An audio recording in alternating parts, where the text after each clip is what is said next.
There we go. Good morning. Welcome, everyone. Thank you for joining us live at Concordia Publishing House for our first ever live composer interview. My name is Peter Reski. I'm the senior editor for music and worship here at Concordia Publishing House, and I'm joined by my colleague, music editor Mark Nickelbein. Morning. Today we will be interviewing two composers at Concordia Theological Seminary in Fort Wayne, Indiana, and they are joining us from there. So you'll have to bear with any technological difficulties we have. This is the first time we're trying this, but I think it will be a lot of fun. So please welcome Cantor Kevin Hildebrand and Cantor Matthew Machemer. How are you guys doing this morning? Very good. Very well, thank you. Thanks for trying this out with us. Yeah, and thank you for being the guinea pigs. Absolutely. So, Kevin, why don't you tell us about your position, what you do there at the seminary? Yeah. Well, I mean, Matt and I share this office of cantor, and I like to explain to people who aren't familiar with that term, just to say that's the person who's in charge of leading the church's song.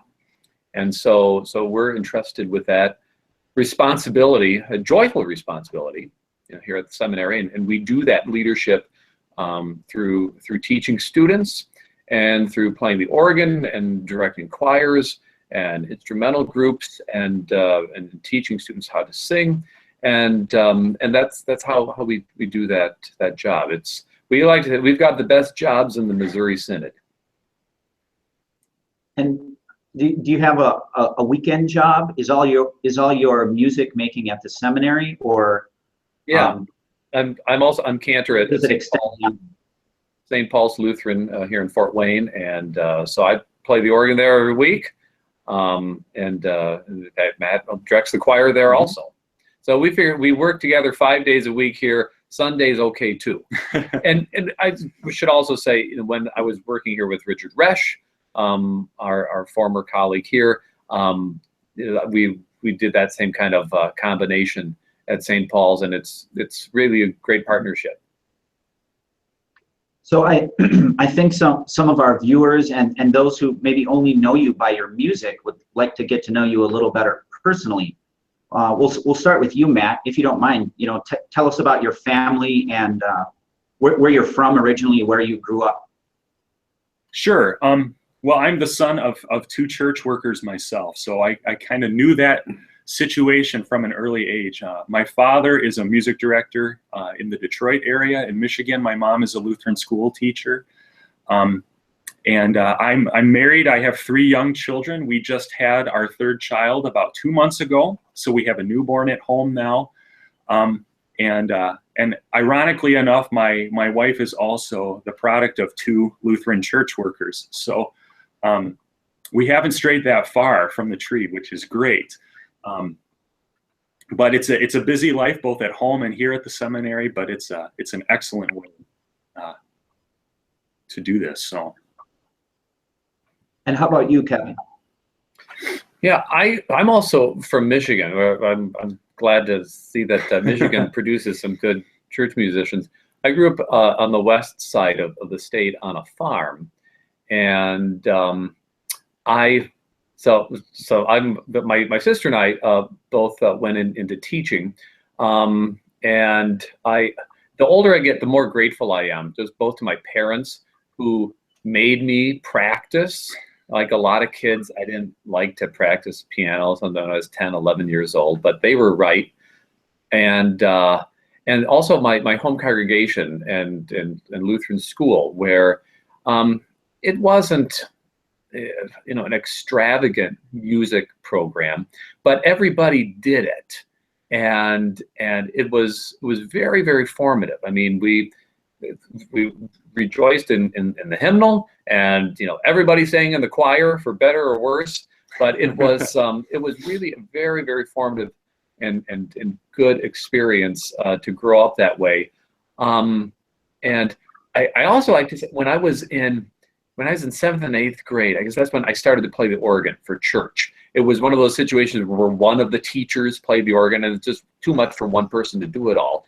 And I had been playing the piano for the choir, and they asked if I would be interested in doing that. Yeah. My piano teacher also was an organist. She lived 1 block from our church and school, and she would come down to the church and give me lessons there on the church instrument. And so that was really a great, geographic coincidence that, it was very, very easy to start lessons that way. And then eventually went to Concordia River Forest and, started to make this plans for my career. And Matt, how about you? When did you start playing organ? Oh, that's an interesting question. Well, I started playing piano when I was very, very young, 5 years old. My dad was my first teacher. After about a year or so, he realized that it was easy when your student lives at home with you to skip lessons and make them up at other times. And I realized that it was easy to not listen to my dad as I did in other avenues of my life. So I started taking lessons then with a member from our church congregation. And I didn't really start the organ until the summer before my freshman year of college. I knew I wanted to study organ. I knew I wanted to be a church musician.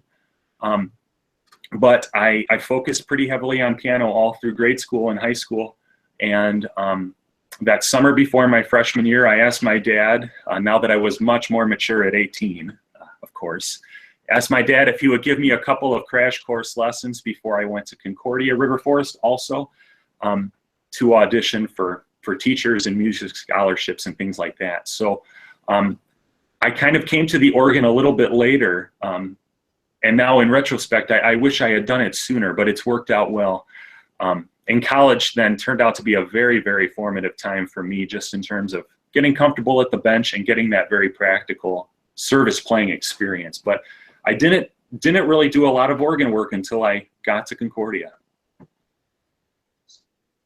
So I'm interested to know when did you first write music, Matt? Probably around the same time. I became interested in composition when I was in high school, but it wasn't really until my senior year of high school and then entering college that I started to think about that seriously. I remember the first composition I wrote was a small through-composed psalm setting for SATB choir, and I think it took me about 6 months to do it. It's about 30 bars long. But I started before going to college and then finished it after my first semester. And that was really the first piece that I wrote, just a setting of Psalm 4, verse 1. And I remember coming back after Christmas break to start semester 2.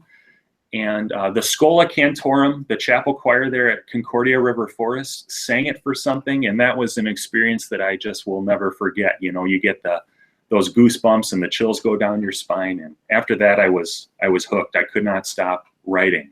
So. And how about you, Kevin? What was your very first composition?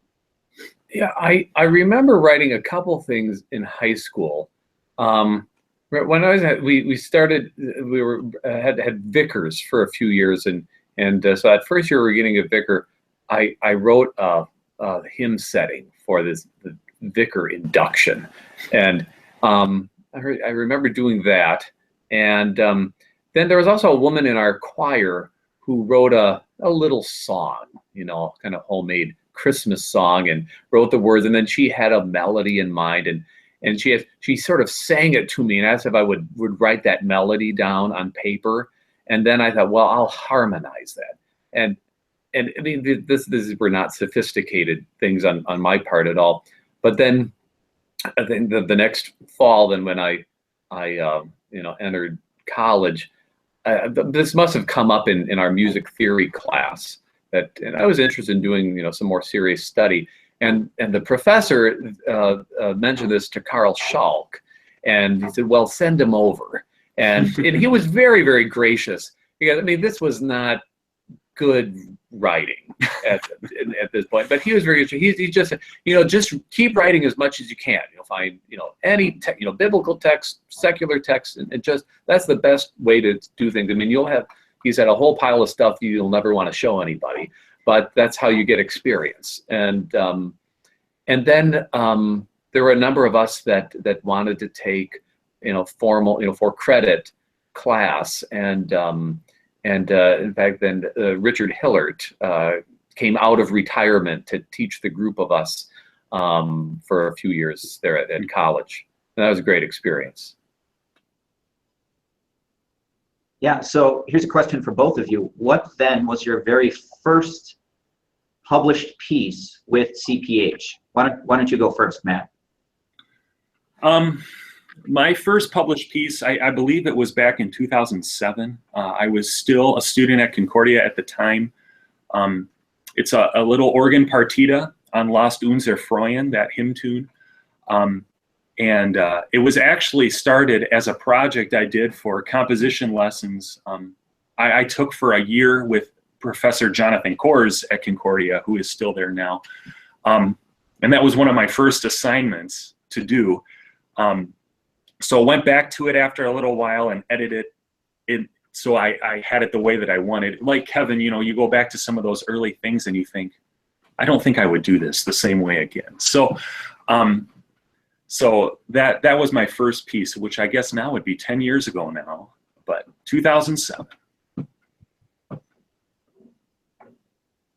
Okay. And how about you, Kevin?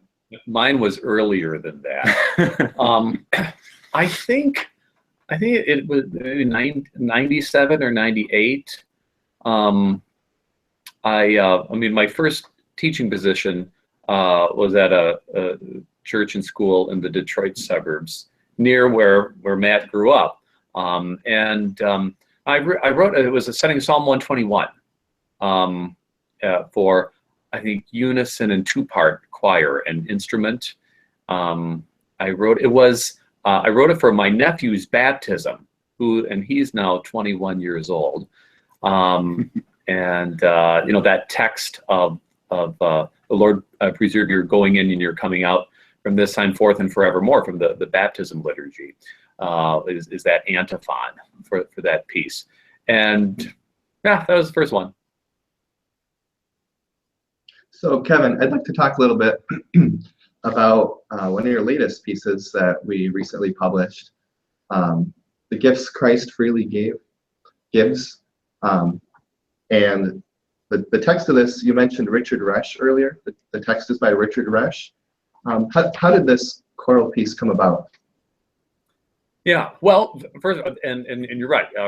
Our former colleague, Richard Resch, who is for so many people just indicative of the life and work of Concordia Theological Seminary, and the church owes him a great deal for many things.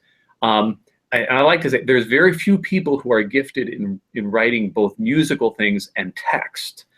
Philip Nicolai is one, and Richard Resch is another, and this hymn proves that. And people can research the background of how he wrote that text. But I think we were going to do this at one of our annual hymn festivals here at the seminary, when we do that every fall with conjunction with the Good Shepherd Institute. And this was slated to be part of the 10 or so hymns. And so originally it was commissioned by Bill and Nancy Robbie, who are very influential in getting a lot of new music out there. And so it was originally written for the Cantorai here at the seminary men's choir to sing that. So that it was originally scored, the choir parts for four-part men's voices. And in fact, we have that it survives in that collection for men's voices that you just put out last year also. And I knew I was going to have an oboist at the hymn festival. So sometimes we also have a brass quintet and timpani, and this hymn doesn't call for that. I think this is more reflective. So the oboe, I thought was, well, let's use that, and that's lent itself to just kind of this extended introduction. I thought it would be possible one could even maybe use that introduction as a standalone piece of service music sometime if you wanted to. So that was the genesis of that, and then later rescored those choir stanzas for four-part mixed. One of the things I really love about this piece is that oboe part. It's really beautiful. Thank you. At times it follows the melody, and other times it kind of floats above, and it's a really neat feature, I think, of the piece. So it says it's scored for SATB, congregation, organ, and oboe. Right. So how's the congregation involved in this piece? Well, like a typical hymn concertato, where they're taking their turns singing alternately with the choir. This hymn is a, well, the text is new in Lutheran Service Book, and the tune is one of these several tunes that sort of was brought back into circulation. It existed in the Lutheran Hymnal, 1941, for that arrangement of Luther's text, flung to the heedless winds, sort of a little cento of his first hymn about those first Lutheran martyrs. And probably arguably very few people sung and used that tune. But it's one of those tunes that, even if it's less familiar, it sings itself very easily. As you learn that the learning curve is in the learner's favor on this, and it's a very, very gentle tune. That's what Richard had in mind when he wrote that text, and so that's how it came about. And I hope it's been rewarding for those congregations who have taken the time to learn it. Do you think this could be used by small choirs, or is it like only geared for larger choirs? No, I think it's versatile. I try to model my writing for, I don't know, what would a typical church choir, with limited rehearsal and good volunteer singers. Try to keep harmonies predictable but interesting, and so I would hope that it would have it would be used or useful for a wide variety of settings. That's really great. Why don't we go ahead and listen to it? Yeah, you don't need an 8-part double choir and a brass sextet. Who has that sitting around? Sure. Yeah. Let's listen to that. We'll cue that up now.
Okay, I think we're back. We just got a little a taste of it there.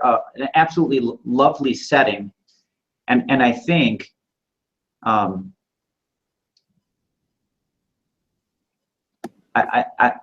think a really great performance too. If you'd like to hear more, come to cph.org. You can hear the full recording. So now, Matt, let's talk a bit about your piece, Thee We Adore, O Hidden Savior. One of the first things that struck me about this piece is that it has two tunes. It's based on two hymn tunes. Can you tell us a little bit about that? Yeah. The piece itself was written in one of our seminary choirs here during Holy Week. They were singing on Maundy Thursday for chapel. And the second tune that it's based on is O Lamb Gottes unschuldig, Lamb of God, pure and holy, which, as many folks probably know, is a pretty common hymn both for the Lenten season and Holy Week. It also makes an appearance in Divine Service Setting 5 in our hymnal. And ironically enough, I didn't really plan on using that hymn tune when I began composing. But I found myself playing around with a few ideas at the keyboard and kind of slipped in and out of things that sounded like that. And then after taking a closer look at the text and putting the tunes together, it kind of became its final product. But it didn't really start off that way in my mind. It kind of germinated over time into what it is now. So the text, Thee We Adore, O Hidden Savior, is a Lord's Supper text. But I think, especially with that connection with O Lamb Gottes unschuldig, it also makes a really great Lent hymn.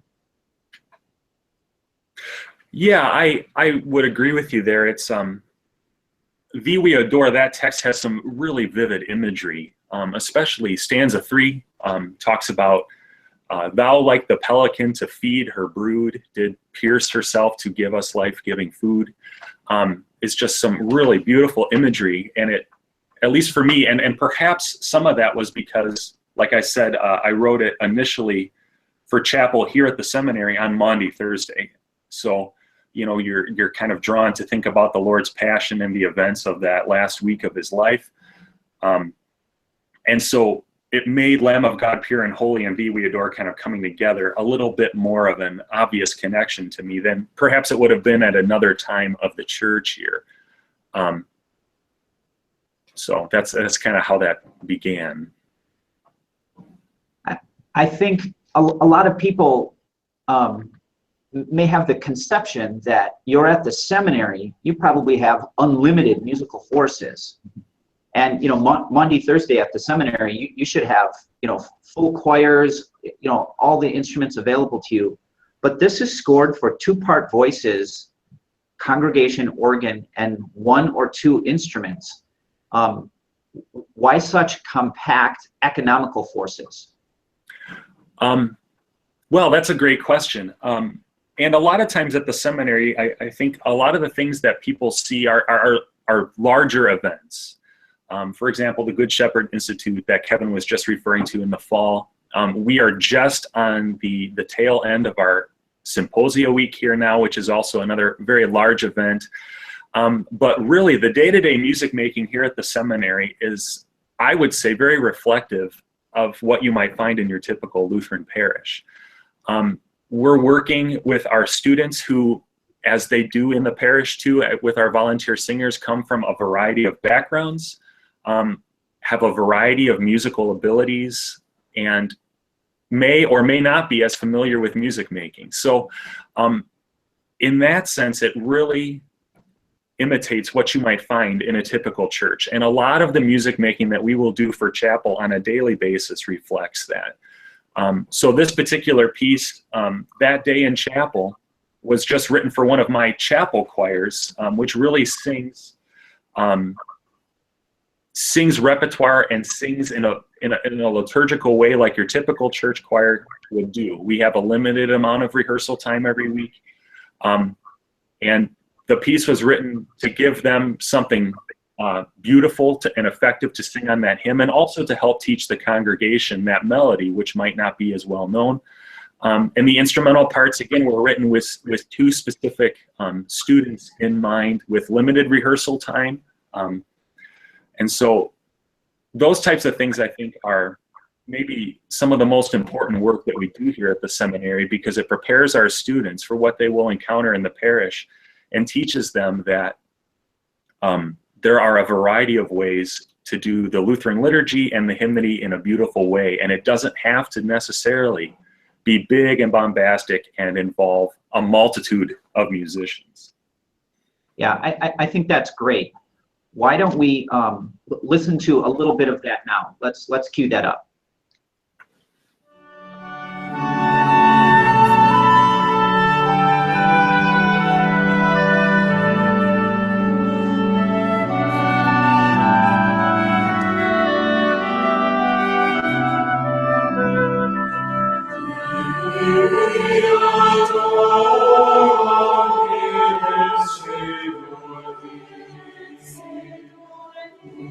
In thy sacrament of Christus, both flesh and spirit in thy presence true. And in thy presence we give up these.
Absolutely lovely, and it's a very reverent setting, and yet so accessible. I think it's absolutely excellent.